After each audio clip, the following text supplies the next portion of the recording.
અખંડ ભારતના શિલ્પી સરદાર વલ્લભભાઈ પટેલના સન્માનમાં સરદાર સન્માન યાત્રા બારડોલીથી કાઢવામાં આવી છે. આ યાત્રા આજે ગોંડલ આવી પહોંચી હતી. ગોંડલ આ યાત્રા આવી પહોંચતા જ રાજકારણમાં ગરમાવો થયો છે. સરદાર સન્માન યાત્રાની વાત કરીએ તો 11 સપ્ટેમ્બરથી બારડોલી ખાતેથી આ યાત્રાનો પ્રારંભ થયો હતો અને 22 સપ્ટેમ્બરે આ યાત્રા એ સોમનાથ ખાતે પહોંચશે. એટલે કે બારડોલીથી લઈને સોમનાથ સુધીની આ યાત્રા રહેશે.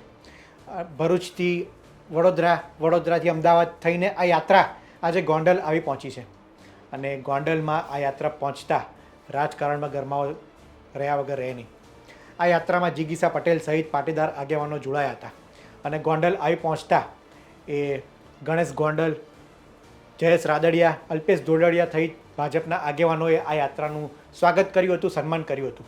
બીજી તરફ જીગીસા પટેલનો કાર્યક્રમ એ અન્ય જગ્યાએ હતો, એટલે કે જ્યાં ભાજપનો કાર્યક્રમ હતો, ભાજપના આગેવાનોએ જ્યાં કાર્યક્રમ રાખ્યો હતો તે જગ્યાએથી બીજી જગ્યાએ જીગીસા પટેલ દ્વારા આ યાત્રાનું સન્માન કરવામાં આવ્યું હતું અને આ સરદાર પટેલની પુષ્પાંજલિ અર્પણ કરવામાં આવી હતી. સરદાર વલ્લભભાઈ પટેલના સ્મારકને એ હાર પહેરાવીને સ્વાગત કરવામાં આવ્યું હતું. આ યાત્રાની વાત કરીએ તો અમરેલીના ગોપાલ ચમારડી દ્વારા આ યાત્રા કાઢવામાં આવી છે. ગોપાલ ચમારડી એ પોતે સરદાર પ્રેમી છે અને વર્ષોથી સામાજિક કાર્યો સાથે સંકળાયેલા વ્યક્તિ છે. ત્યારે આ યાત્રા માટે એ રાજકારણ ન કરવા માટે કહેવામાં આવ્યું હતું. એટલે કે આ યાત્રા એ બિનરાજકીય છે તેવું કહી શકાય. બિનરાજકીય રહેલી આ યાત્રા પરંતુ ગોંડલમાં પહોંચે ત્યારે એ રાજકારણ રહ્યા વગર રહે નહીં. આ પ્રસંગે ગણેશ ગોંડલે સભાને પણ સંબોધ્યું હતું. આ પ્રસંગે ગણેશ ગોંડલે શું કહ્યું તે સાંભળીએ. યાત્રાના સ્વાગત કાર્યક્રમમાં પધારેલા યાત્રાના મુખ્ય આગેવાન અને અમારા વડીલ શ્રી ગોપાલભાઈ, મંચ ઉપર ઉપસ્થિત અશોકભાઈ પીપળિયા, રસિકભાઈ, લક્ષ્મણભાઈ, ભાઉભાઈ છોડિયા, ઓમદેવભાઈ, ઉપસ્થિત સૌ સામાજિક આગેવાનો, સૌ રાજકીય આગેવાનો અને આટલી મોટી સંખ્યામાં પધારેલા સૌ વિદ્યાર્થી, યુવાન ભાઈઓ અને વડીલો, આજના દિવસે સૌપ્રથમ તો સરદાર સાહેબના જે વિચારોને ગુજરાતના ખૂણે ખૂણે પહોંચાડવાનું કામ જે અમારા વડીલ શ્રી ગોપાલભાઈ એમની ટીમ દ્વારા થઈ રહ્યું છે એ બદલ સૌપ્રથમ એમને હું હૃદયપૂર્વકથી ખૂબ ખૂબ શુભેચ્છાઓ અને અભિનંદન પાઠવું છું.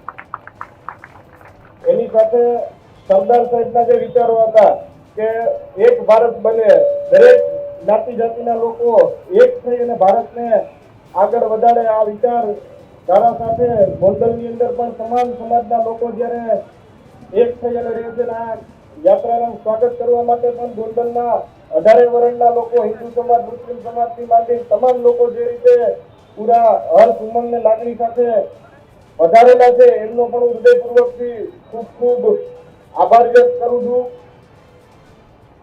ગોપાલ બાપાની આમ તો ઉંમર લગભગ 65 વર્ષ કરતા પણ વધારેની ઉંમર છે. તેમ છતાં દરેક સમાજના લોકોને જે રીતે સાથે લઈ અને ચાલે છે, જે રીતે એમની ટીમ દરેક સમાજના લોકોને આગળ લઈ અને ચાલે છે, તો એમના માટે પણ આપણે સરદાર સાહેબના ચરણોમાં પ્રાર્થના કરી કે ભાઈ કાયમી માટે એમના દ્વારા પણ આવા દરેક જ્ઞાતિના લોકોને જોડવાનું કામ ખૂબ સારી રીતે થતું રહે, ખૂબ સારી રીતે આગળ વધતા રહે એવી પ્રાર્થના સાથે આજના દિવસે બહારથી પણ પધારેલા સૌ મહેમાનો, સૌ સામાજિક આગેવાનો, રાજકીય આગેવાનો અને ગોંડલની 18 વર્ષની જનતાનો આ કાર્યક્રમની અંદર, આ સ્વાગતની અંદર જોડાવા બદલ જે પૂરા ઉત્સાહ લાગણી સાથે જોડાયા છે એ બદલ આપ સૌનો હૃદયપૂર્વકથી ખૂબ ખૂબ આભાર વ્યક્ત કરું છું. આપ સૌનો ખૂબ ખૂબ આભાર.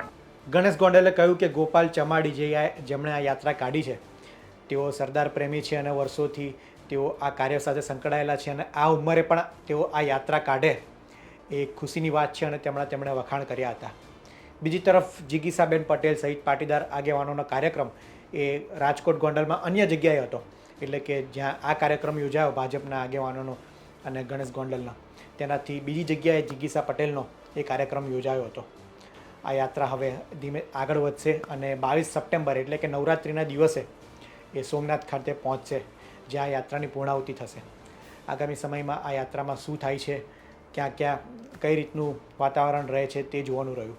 આ વિડીયો અંગે આપનું શું માનવું છે તેમને કોમેન્ટમાં જરૂર જણાવશો. આ વિડીયોમાં હાલ આટલું જ. ધન્યવાદ.